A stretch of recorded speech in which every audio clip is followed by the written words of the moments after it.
가면요, 커피숍 입구에 커피 찌꺼기가 필요하신 분은 가져가세요라고 하는 문구가 쓰여 있는 것을 여러분 많이 보았을 것입니다. 한번 여과시킨 커피 찌꺼기는 다시 커피로 마실 수가 없습니다. 커피로 사용할 수가 없습니다.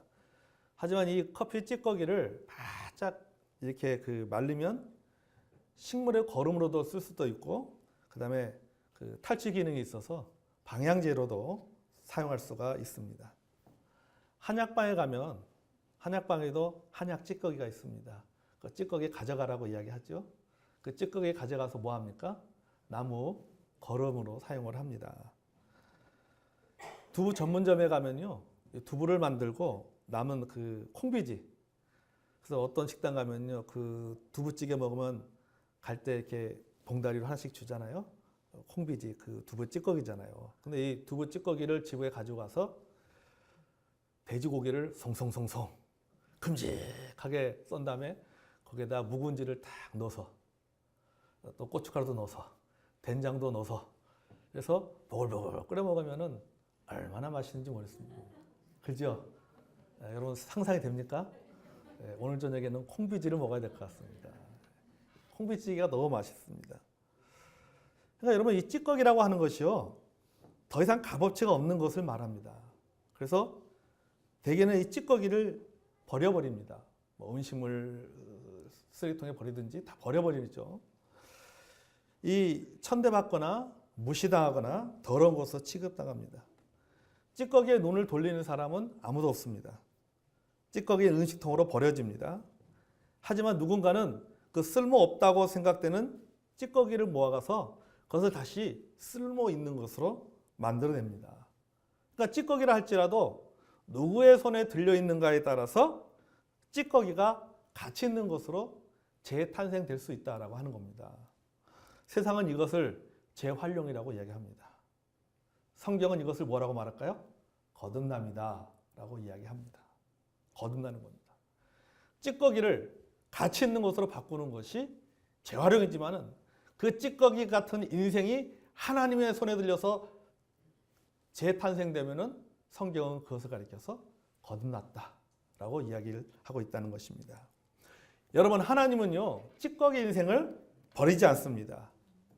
다시 햇볕에 말리고 다시 빚어서 쓸모있는 인생으로 만드신다는 사실입니다. 아멘.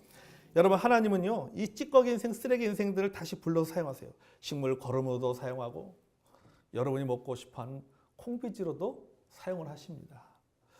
여러분, 예수님의 제자들이 어떤 존재인가? 여러분, 예수님의 제자들은요, 찌꺼기들이에요. 찌꺼기들. 껍데기 인생들입니다. 예수님이 사역하실 때는요, 예수님 쫓아다니면서 나름대로 덕을 본 사람들입니다. 여러분 알다시피 예수님의 12제자들 보세요. 이 사람들 형편없는 사람들 아니에요. 어부해죠. 무식하고 성질도 더럽고 다 이런 인간들이에요. 그러니까 이런 인간들이 그래도 군중들한테 대접받을 수 있었던 것은 뭐냐면은 예수님의 제자라는 이름 때문에 대접받은 겁니다. 예수님의 제자라는 거 싹 빼버리면요, 사람들은요 쳐다보지도 않아요. 예수님의 제자라고 하는 것 때문에 쳐다보는 거지. 그러니까는 그들은 예수님을 따라다니면서 사실은 덕을 본 거예요, 덕을. 그들이 예수님을 위해서 목숨을 내어놓겠다고 했던 사람들입니다. 그런데 예수님께서 막상 체포당하고 재판당하게 되자 살 길을 찾아서 떠나버렸잖아요. 다 도망가 버렸습니다. 그러니까 좋을 때는 함께 하는데 힘들고 어려우니까 싹 떠나버렸어요. 우리는 이런 사람들을 뭐라고 말합니까? 이 쓰레기 같은 인간, 이렇게 표현하는 거죠. 이 쓰레기, 그런 거죠. 쓰레기 같은 인간들이에요. 쓰레기 같은 인간들. 더 심하게 말하면 짐승만도 못한, 이렇게 되죠. 좋을 때는 금방이라도 따라서 죽을 것까지 하더니 정작 어려움이 오니까는 남으려고 다 도망가 버리는 거예요. 여러분, 우리 지난 주간에 특별히 새벽기도 기간에 말씀을 나눴습니다. 예수님의 고난에 대한 말씀을 나누면서 예수님의 고난에 동참했던 사람들 한 사람 한 사람들을 매일 저녁마다 말씀을 나눴습니다. 매일 새벽마다. 자, 여러분 예수님의 고난과 죽음에 누가 동참했습니까? 제자들입니까? 아니잖아요. 듣도 보지도 못한 구레네 시몬이 예수님의 십자가를 졌잖아요. 너희들이 내 제자가 되려거든 자기를 부인하고 자기 십자가를 지고 나를 쫓으라고 했는데, 그랬는데 여러분 그 얘기를 들은 예수님의 제자들은요 십자가는 안 졌습니다. 그런데 한 번도 그 말을 들어보지 못한 구레네 시몬이 예수님의 십자가를 짊어지고 갔잖아요. 예수님을 본 적도 없고 예수님에 대해서 들은 적도 없는데 그냥 말 그대로 설교 제목대로 뭐예요? 어쩌다 십자가. 그렇죠? 어쩌다 십자가를 졌단 말이죠. 구레네 시몬은요.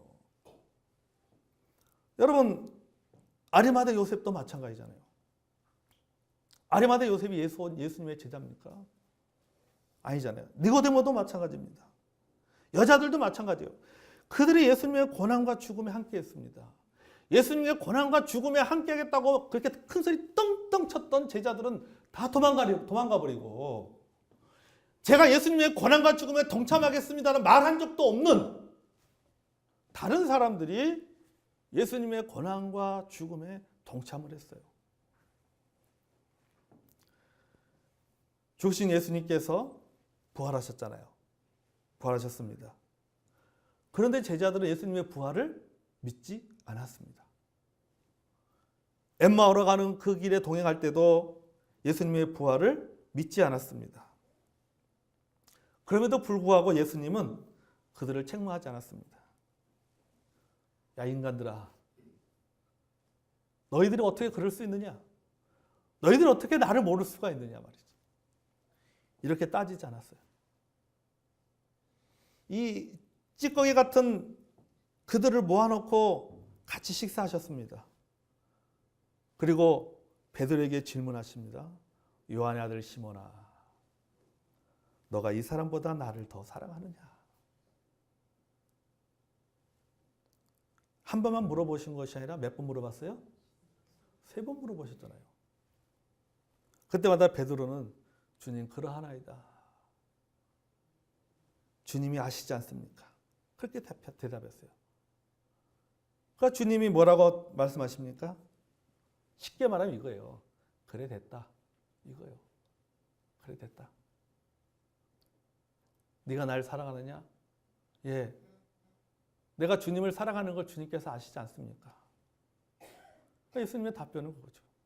그럼 됐다 이거예요. 그리고 또다시 사명을 맡겨주시잖아요. 여러분 우리는요, 사람들은요, 실패하면 실패를 따집니다. 실패 원인을 따지죠. 용서해 주는 것은 용서해 주시는 것이고, 용서는 용서하는 것이고, 그 잘못한 것에 대해서 따집니다. 여러분 그렇잖아요? 우리는 따집니다. 왜 실패했는지, 왜 잘못했는지 이것을 따지기 시작합니다. 그리고 실패한 사람에게 또다시 일을 맡긴다? 맡기지 못하죠. 그건 모험이거든요, 맡기는 건. 한 번 실패한 사람한테 또다시 일을 맡긴다라고 하는 것은 그것은 모험입니다. 그러니까 쉽게 맡길 수가 없는 거죠. 맡길 수 없다라고 말합니다. 하지만 예수님은 베드로의 잘못을 따지지 않았잖아요. 제자들의 잘못을 따지지 않았습니다. 그저 한두 마디만 물어보신 거예요. 너가 이 사람들보다 나를 더 사랑하느냐? 네. 그러면 됐어. 내가 이 사람들보다 나를 더 사랑하냐라고 하는 질문은요, 이겁니다. 좀 깊게 들어 생각해 보면요, 너 마음이 어디를 향해 있느냐? 지금 너 마음이 어디를 향해 있느냐? 마음의 방향성을 물어보는 질문이에요. 마음의 방향. 지금 너 마음이 어디를 향해 있어? 너의 발걸음이 어디를 향해 걸어가고 있느냐? 이걸 물어보는 겁니다. 여러분 알다시피 베드로는요, 예수님을 부인했잖아요. 근데 베드로가 예수님을 부인했는데 베드로가 예수님을 작정하고 부인했다고 여러분 생각하십니까? 저는 아니라고 생각해요. 작정하고 내가 예수님 떠날 거야. 작정한 사람들이 물어보면은 내가 예수님 부인할 거야. 모른다고. 부인할 거야. 그렇게 마음에 작정을 하고 나서 부인했느냐? 그게 아닙니다. 갑자기 순간적으로 물어보니까는 얼떨결에 대답한 거죠. 여러분 보세요. 갑자기 물어보잖아요. 갑자기 물으니까는 베드로가 깜짝 놀래가지고 순간적으로 나는 모릅니다. 난 모른다. 이게 본능이에요, 본능. 여러분 이게 사람의 본능 아닙니까? 갑자기 물어보니까는 우리 아이들 잘못했어. 너 잘못했지 하면 어땠습니까? 맨 처음에는 저 안 했어요. 제가 안 했어요. 제가 안 했어요. 그러다. 이거 본능이란 말이죠. 부인하는 게. 여러분 예수님이 베드로에게 이런 질문을 하십니다. 너는 나를 누구라 생각하느냐? 더러는 엘리야라고 더러는 모세라고 하는데 너는 나를 누구라고 생각하느냐? 그랬을 때 베드로가 뭐라고 말합니까? 주는 그리스도시요 살아계신 하나님의 아들입니다라고 했잖아요. 여러분 그게 베드로의 진심 어린 고백이죠. 베드로가 예수님을 향해서 주는 그리스도시요 살아계신 하나님의 아들이라고 말한 것이 그게 여러분 무슨 거짓이고 또는 립 서비스고 이러겠습니까? 아니에요. 그건 진심으로 고백을 한 거예요. 내게 있어서 예수 그리스도는 누구신가? 그분은 그리스도시고 살아계신 하나님의 아들이다. 이게 진심 어린 고백이에요. 베드로의 진심에서 나온 고백입니다. 베드로가 또 그런 얘기도 하잖아요. 내가 죽게 이르러도 주를 따르겠나이다. 사실은 여러분 이 고백도 진심입니다. 제가 우리 성도 여러분들에게 물어보겠습니다. 여러분 하나님 앞에 결심 기도를 하시잖아요. 하나님 앞에 회개 기도 하시잖아요. 하나님 앞에 약속하시고 내가 이렇게 살겠습니다라고 이야기하잖아요. 헌신의 약속도 합니다. 여러 가지 많은 결심들을 합니다. 여러분 거짓을 하십니까? 여러분 기도할 때 거짓으로 기도하세요? 여러분이 하나님 말씀 듣고 그래 내가 이렇게 살아가야지 라고 할 때 기도할 때 여러분 거짓으로 기도하십니까? 여러분 아니잖아요. 진심으로 내가 기도한단 말이죠. 그 말씀을 통해서 내가 그래 내가 잘못 살았어. 그래 내가 이렇게 살아야 돼. 내가 하나님 말씀에 순종해야 돼. 우리는요 하나님 앞에 약속할 때도 그렇고 기도할 때도 그렇고 회개할 때도 그렇고 우리 마음속에는요 진심이 있는 거예요. 진짜 그렇게 살고 싶은 거예요. 진짜 그렇게 돌이키고 싶은 거예요. 그렇게 진짜 헌신하고 싶은 거예요. 그렇게 주님을 살고 싶고 그렇게 주님을 사랑하고 싶은 마음이 우리에게 있는 겁니다. 그래서 그 진심의 마음을 담아서 그렇게 하나님 앞에 기도하잖아요. 그렇게 우리가 헌신합니다. 그런데 삶이 따라주지 않은 거지. 여러분 베드로나 예수님의 제자들도 마찬가지예요. 진심입니다. 진심이니까는 그분을 버려두고 예수님을 쫓아갔지. 그분을 버려 예수님을 쫓았는데 그런데 뭐예요? 그런데 그 마음이요. 이 오래가지 못하는 것이 문제예요. 진심은 진심인데 그 결심이 오래가지 못하는 거예요. 그 결심. 하나님 앞에 그렇게 기도하는데 그렇게 약속하는데 그 약속이 오래가지 못한다는 겁니다. 여러분 이게 제자들의 한계예요. 그리고 우리들의 한계입니다. 아멘? 우리들 한계잖아요. 아멘 열심히 한다고 해도 아멘 안 하잖아요. 좀 지나면 또. 이게 우리 한계라니까요. 여러분 그래도 주님은요 탓하지 않습니다. 아멘. 목사는 탓해. 목사는 탓하는데 주님은 탓하지 않습니다. 책망하지 않습니다. 다 한 가지만 주님은 물어보시는 거예요. 너가 날 사랑하느냐? 이거예요. 너의 마음이 지금 어디를 향해 있느냐? 이걸 물어보시는 겁니다. 여러분, 우리가 얼마나 연약한 존재입니까? 우리가 얼마나 나쁜 그리스도인, 우리는 그리스도인인데요, 가만히 생각하면요, 참 나쁜 그리스도인이에요. 우리가 믿는다고 말합니다. 하지만 여러분의 믿음을, 우리가 하나님을 믿는다고 말하지만, 내가 믿음으로 살아간다고 말하지만은요, 내 신앙을 이렇게 돌아보면요, 내 믿음이 살아있을 때의 믿음보다는 죽어있는 믿음일 때가 더 많습니다. 사실은요, 그렇잖아요? 영적으로 깨어있을 때보다도 영적으로 자고 있을 때가 더 많습니다. 입으로는요, 100번 고백하고 행동으로는 한 번 실천합니다. 오르다가 내려갔다가 믿음이 살았다가 죽었다가 감사하다가 원망하고 감사하다가 원망하고 원망했다가 감사하고 좋았다가 싫어하고 싫었다가 좋아하고 이게 막 그냥 오르락내리락 한단 말이죠. 이게 우리의 믿음이에요. 이게 우리 영적 상태입니다. 아주 그냥 믿음이 아주 변덕이 죽긋하다니까요. 결심하지만 여러분 주일 아침에 결심하잖아요. 하나님 앞에 말씀드리면 기도하면서 결심합니다. 그렇게 결심했는데도 하루만 지나면 다 잊어버려요. 그래, 내가 사랑해야지, 품어야지, 좋은 말 해야지 해놓고는 저녁에 집에 가서는 막 퍼붓기 시작합니다. 이게 여러분, 이게 우리의 한계예요, 사실은요. 그런데도 여러분, 주님은 우리를 버리지 않습니다. 아멘. 둘째 아들이 집을 나갔잖아요. 아버지 유산 가지고 와서 다 탕진하고 돌아왔습니다. 그런데도 아버지는요, 아들을 반갑게 맞아줍니다. 야, 이놈아! 너 그 돈 다 어디서 썼어? 뭐 하는 대로, 무슨 허튼 짓 했어? 따지지 않았잖아요. 살아서 돌아왔으면 됐다 이거예요. 그랬으니까 뭐라고 말하겠습니까? 이 아들은 죽었다가 살았다 하잖아요. 살았으면 됐다. 여러분, 이게 사랑입니다. 아멘. 이게 은혜예요. 이게 복음입니다.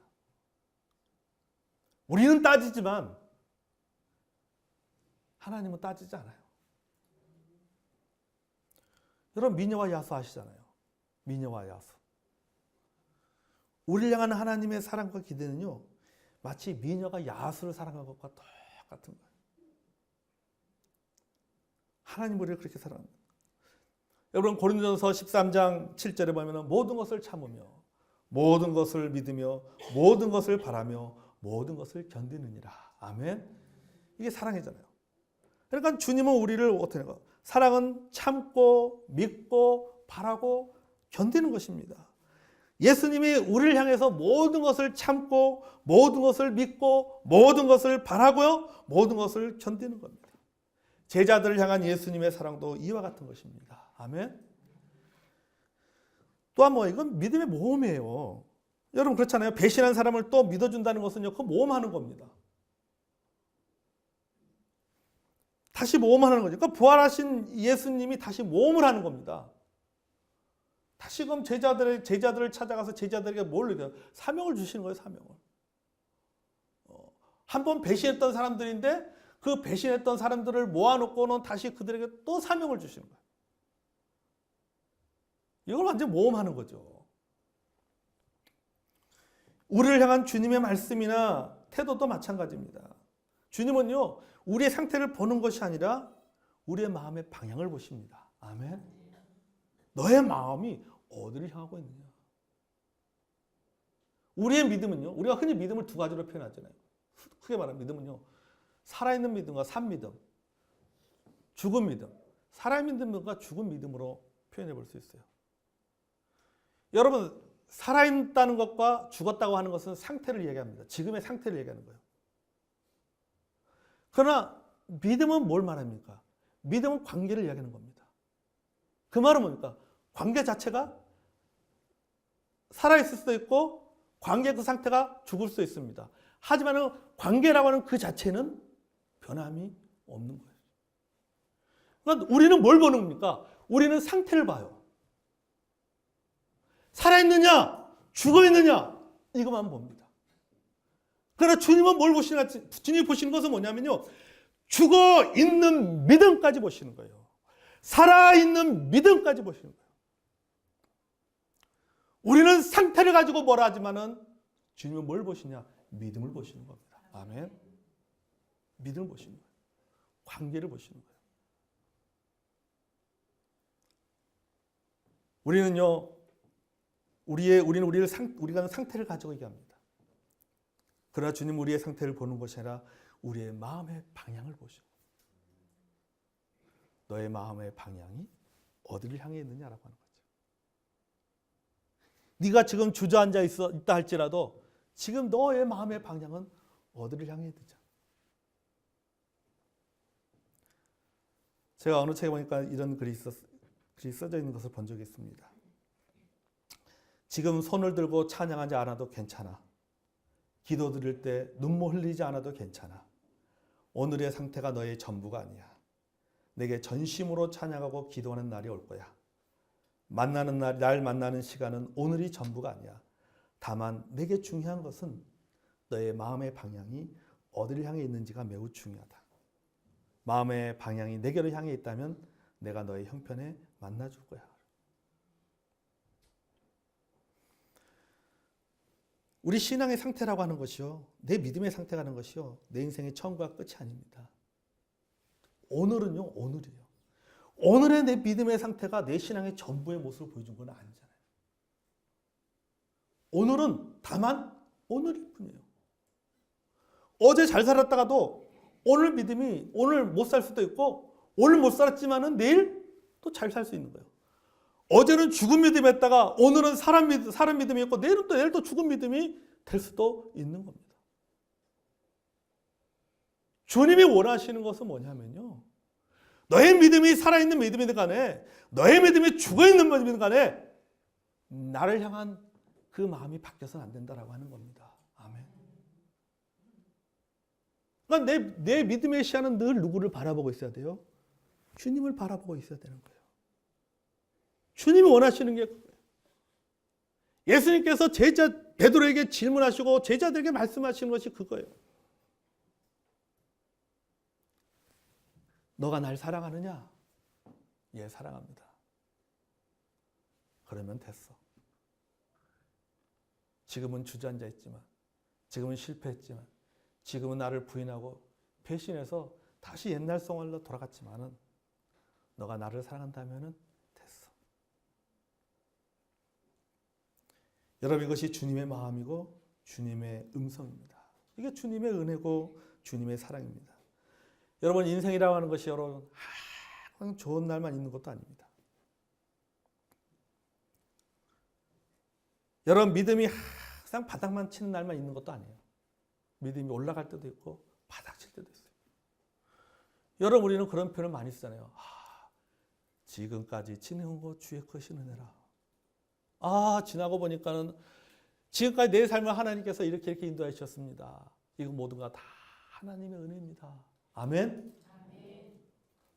지난 모든 날을 하나님의 은혜라고 믿고 감사합니다.